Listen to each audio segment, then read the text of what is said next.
The coaches were being very troublesome, and Duncan began to biff and bash them before they even had to pick up the passengers. When they picked up the passengers, the coaches still teased Duncan. He bashed them a little until finally, as he was going down the line, they reached a set of points. The points were faulty and soon got stuck, and as Duncan went along it happened. Oh no! Tim and Ivy were in an area, and so was Rusty. Rusty was soon backing up with the crane when suddenly his engine burst and smoke began to billow out. Oh, botheration! Why today? Probably me, said Tim. Now don't say that, Tim. You're a very useful engine. Don't ever listen to Duncan. I suppose. Suddenly, a bell rang out, and a foreman came in. Duncan has fallen off a set of faulty points. We need an engine to go collect him. Rusty, can you go? Sorry, but I've overheated. I don't think I'll be going anywhere for a while. And I have to take these flatbeds of supplies later down the line. Well, then I guess I'll try to take the crane. You can do it, Tim. So Tim coupled up to the crane. It was uncoupled from Rusty, and he pulled the crane away. Duncan was very miserable.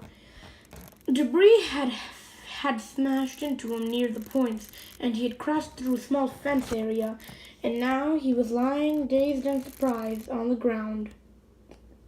Soon, Tim arrived with the crane. Are you okay, Duncan? I think I am fine. Could you help me, please? Sure thing, said Tim.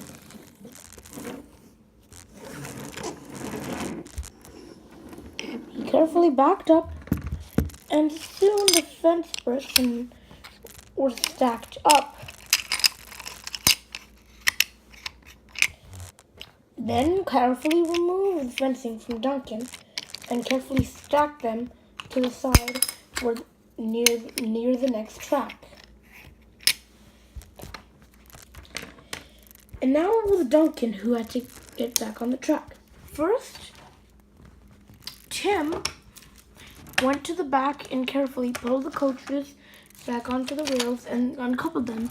He then carefully moved them to the side and told the passengers that they would leave them. The passengers didn't completely care. They were excited to see this.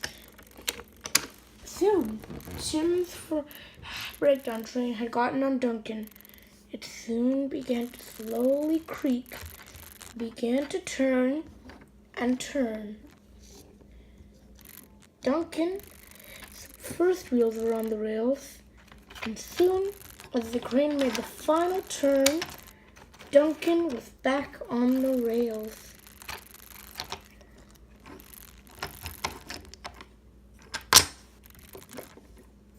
Tim sighed.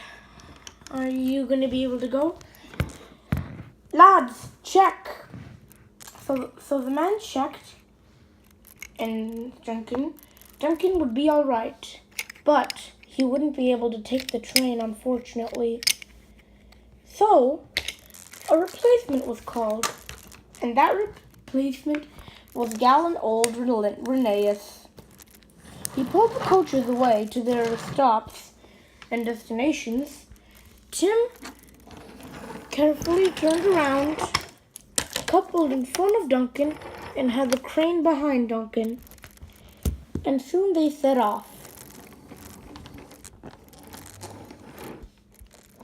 Soon, Duncan returned. He parked next to Tim, and all the engines greeted him. Duncan said hello and was kind. Then he turned to Tim.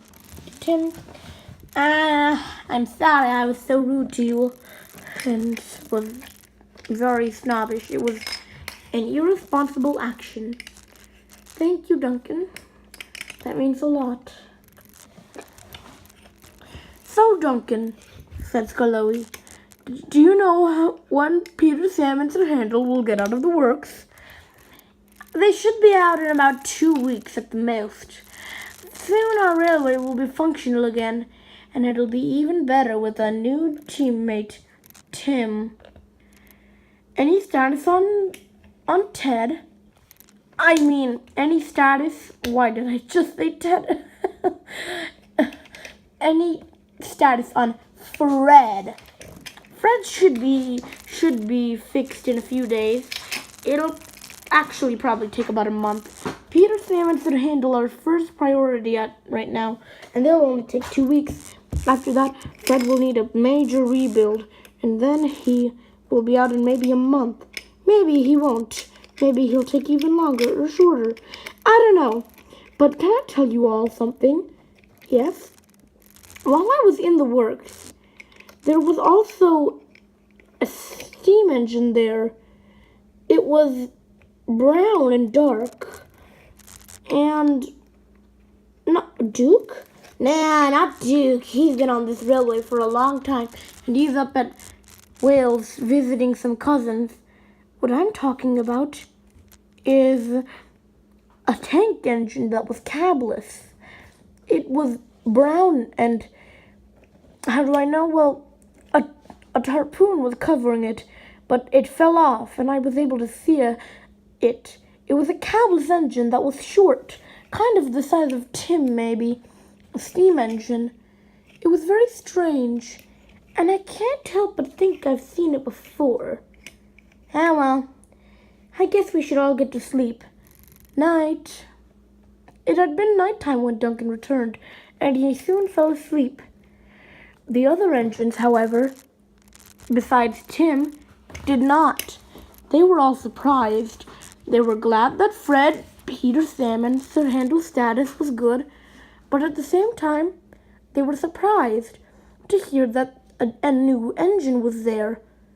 They were very confused, but they didn't think about it that now. They just carefully soon drifted off to sleep. In a few minutes, they were all dozing comfortably. Good night.